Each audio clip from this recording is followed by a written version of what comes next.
نبی مکرم صلی اللہ تعالیٰ علیہ وآلہ وسلم کے وصال کے بعد حضرت سیدنا صدیق اکبر، فاروق اعظم، عثمان غنی، مولائے کائنات، ان چاروں حضرات کو خلفائے راشدین کہا جاتا ہے۔ آقا کریم علیہ الصلوۃ والسلام کی سیرت، حضور علیہ الصلوۃ والسلام کی شریعت، آقا کریم علیہ الصلوۃ والسلام کا لایا ہوا دین اور نبی مکرم صلی اللہ تعالیٰ علیہ وآلہ وسلم کے مشن کو ان لوگوں نے جس جاں فشانی کے ساتھ، جس جد و جہد کے ساتھ، جس محنت و مشقت کے ساتھ اور جس اخلاص اور جس اخلاق کے ساتھ اس کو آگے بڑھایا ہے، اس کی مثال صبح قیامت تک نہیں مل سکتی۔ انہی نفوس قدسیہ میں سے ایک عظیم الشان، ایک نہایت ہی محترم اور بزرگ صحابی رسول، نائب رسول، خلیفہ رسول، داماد رسول حضرت سیدنا عثمان غنی رضی اللہ تعالیٰ عنہ ہے۔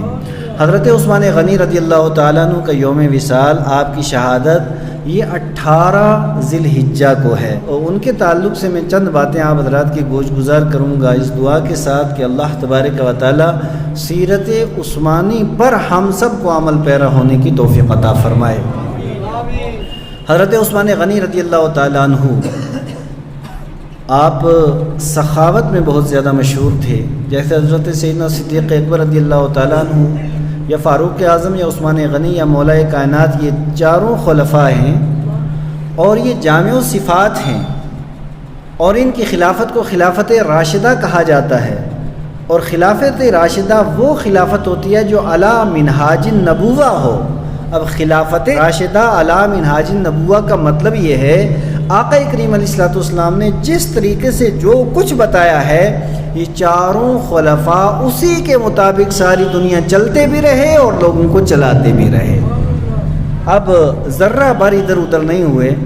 حضرت عثمان غنی رضی اللہ تعالیٰ عنہ کے باقی تو بہت سے اوصاف، لیکن ان کا نمایاں وصف یہ تھا کہ ایک تو وہ سخاوت کے اندر بہت زیادہ مشہور تھے، اور دوسرے نمبر حضرت عثمان غنی رضی اللہ تعالیٰ عنہ کی حیا بہت زیادہ مشہور تھی۔ اس قدر حیا فرماتے حضرت عثمان غنی رضی اللہ تعالیٰ عنہ کہ دو تین باتیں آپ حضرات کے سامنے رکھ کر کے آگے بڑھوں گا آپ کے حیا کے تعلق سے۔ آپ فرماتے ہیں کہ جب بھی مجھے غسل کرنا رہتا تو میں ہمیشہ اپنے گھر کے اندر دروازہ بند کر کے اسے کنڈی لگا کر کے غسل خانے کے اندر جب بھی میں نے غسل کیا، ساری زندگی بغیر تہمت کے میں نے غسل نہیں کیا، غسل خانے کے اندر بھی میں اپنے رب سے حیا کرتا تھا۔ پھر حضرت عثمان غنی رضی اللہ تعالیٰ عنہ،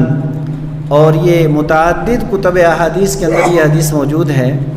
ایک دن میرے مصطفیٰ کریم صلی اللہ تعالیٰ علیہ وآلہ وسلم اپنے کاشانہ اقدس کے اندر جلوہ بار ہیں۔ آقا کریم علیہ الصلوۃ والسلام نے ٹیک لگائی ہے اور آپ کی پنڈلی مبارک سے تہمت ہٹا ہوا ہے۔ اتنے میں حضرت سیدنا صدیق اکبر رضی اللہ تعالیٰ عنہ تشریف لائے، سلام کیا، آقا کریم علیہ الصلوۃ والسلام کی خدمت اقدس کے اندر آ کر کے بیٹھ گئے، اور حضور علیہ الصلوۃ والسلام نے گفتگو کا سلسلہ جاری رکھا۔ تھوڑی دیر گزری تھی کہ حضرت سیدنا عمر رضی اللہ تعالیٰ عنہ تشریف لائے، اجازت طلب کی،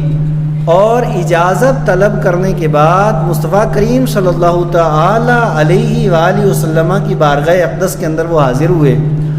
اور حاضر ہو جانے کے بعد سلام کیا، اور سلام کرنے کے بعد مصطفیٰ کریم صلی اللہ تعالی علیہ وآلہ وسلم کی مجلس پاک کے اندر، محفل کے اندر آ کر کے وہ بھی بیٹھ جاتے ہیں، اور میرے مصطفیٰ کریم صلی اللہ تعالی علیہ وآلہ وسلم مسلسل آقا کریم علیہ الصلوۃ والسلام اسی طریقے سے گفتگو فرما رہے ہیں، اور اسی طریقے سے ٹیک لگا ہے، اور پنڈلی سے کپڑا بھی ہٹا ہوا ہے۔ اتنے میں حضرت عائشہ صدیقہ رضی اللہ تعالیٰ عنہ وہ ملاحظہ فرما رہی ہیں، اتنے میں دروازے سے حضرت عثمان غنی رضی اللہ تعالیٰ عنہ وہ اندر تشریف لاتے ہیں، اور جیسے ہی حضرت عثمان غنی رضی اللہ تعالیٰ عنہ میرے مصطفیٰ کریم صلی اللہ تعالی علیہ وآلہ وسلم کی بارگاہ اقدس کے اندر حاضر آئے،